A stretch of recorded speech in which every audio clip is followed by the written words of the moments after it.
میرے والد ماجد رحمۃ اللہ علیہ فرمایا کرتے تھے کہ باطل قوم محض باطل کی وجہ سے کبھی ترقی نہیں کر سکتے.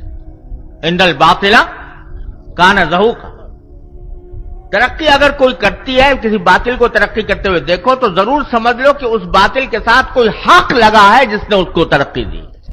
تو یہ ساری باطل اقوام جو ترقی کرتی نظر آ رہی ہیں وہ اپنے فسق و فجور کی وجہ سے نہیں، اپنے غلط عقائد کی وجہ سے نہیں، اپنی عریانی فحاشی کی وجہ سے نہیں، اپنے بے دینی کی وجہ سے نہیں. وہ ترقی اگر کر رہی ہیں تو کچھ حق صفات انہوں نے اختیار کی ہیں جو در حقیقت ہمارے دین کی تعلیم تھی. اس کی وجہ سے ان کو ترقی ملی.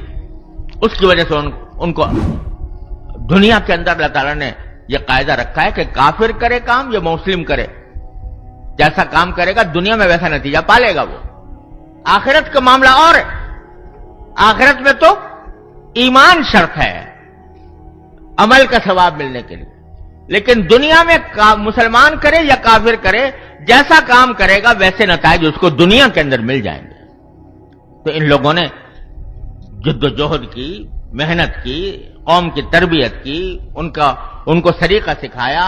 اس کے نتیجے میں اب آپ کو میں مثال ایک اور دیتا ہوں.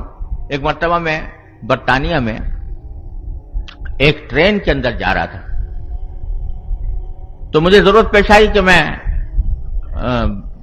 غسل خانے میں جانے کی ضرورت پیش آئی.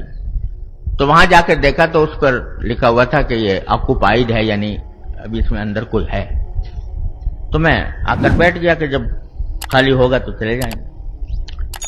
تھوڑی دیر کے بعد میری نظر پڑی تو ایک خاتون وہاں پر کھڑی ہوئی تھی، اور جیسے کوئی انتظار میں کھڑا ہوتا ہے، اور تختی پر اب آکوپائیڈ لکھا ہوا نہیں تھا، خالی پڑا ہوا تھا. تو میں نے ان سے کہا کہ اگر آپ کو جانا ہے تو آپ چلی جائیں، خالی ہے. تو کہنے لگی کہ نہیں، میں اصل میں ایک اور وجہ سے کھڑی ہوں. میں نے کہا کیا وجہ ہے؟ تو کہنے لگی اس لیے کھڑی ہوں کہ یہ غسل خانہ جو ہے میں نے یہاں پر اس کو استعمال کیا ہے، یعنی پیشاب کیا ہے وہاں پر، اور جب میں فارغ ہوئی تو گاڑی پلیٹ فارم پر رک گئی، اور پلیٹ فارم پر رکنے کی وجہ سے میں اس کو فلش نہیں کر سکی، یعنی پانی بہا نہیں سکی. جو اس لیے نہیں بہا سکی کہ پلیٹ فارم پر جب گاڑی کھڑی ہو تو اس وقت میں پانی نہیں بہایا جاتا تاکہ گندگی پلیٹ فارم کے اوپر نہ پھیلے. سارے ریل کے اندر ہدایات لکھی ہوتی ہے، نہیں آپ نے دیکھی ہوگی کہ جب پلیٹ فارم پر گاڑی کھڑی ہو تو استعمال نہ کیا جائے. تو اس لیے کھڑی ہوں کہ جب گاڑی روانہ ہوگی تو میں جا کے فلش کر کے پھر جاؤں گی، اپنی سیٹ کے اوپر بیٹھوں گی. اب آپ ذرا اندازہ کیجئے کہ ایک تو یہ کہ قاعدہ ہے پلیٹ فارم کے اوپر گندگی نہ پھیلائی جائے، یہ وہاں پر بھی لکھا ہوا ہے، ہمارے ہاں بھی لکھا ہوا ہے ریلوں میں، لیکن کتنے لوگ ہیں جو اس پر عمل کرتے ہیں. اور پھر یہ اہتمام کہ بھئی میں ویسے چھوڑ کر آ گئی ہوں، اس کو فلش کرنا بھی ضروری ہے، اس کے بغیر مجھے جا کر اپنی سیٹ پر نہیں بیٹھنا چاہیے. یہ سارے طریقے انہوں نے اپنے قوم کے مزاج میں رچا بسا دیے. اس کے نتیجے میں ایک ترتیب ہے، ایک نظم ہے. ساری دنیا ان کو دیکھ کر ان کی سمجھتی ہے کہ یہ قابل تقلید لوگ ہیں.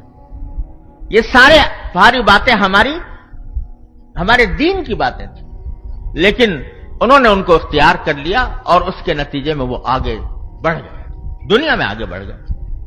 ہم نے یہ طریقے چھوڑ دیے. تجارت کو دیکھو، تجارت کے اندر امانت، دیانت یعنی سچائی، وہ ان کے ہاں آخرت کا تصور ہو یا نہ ہو وہ تو ہے ہی نہیں ان کے ہاں، لیکن اپنی تجارت کو فروغ دینے کے لیے انہوں نے امانت اور دیانت کو اختیار کر لیا.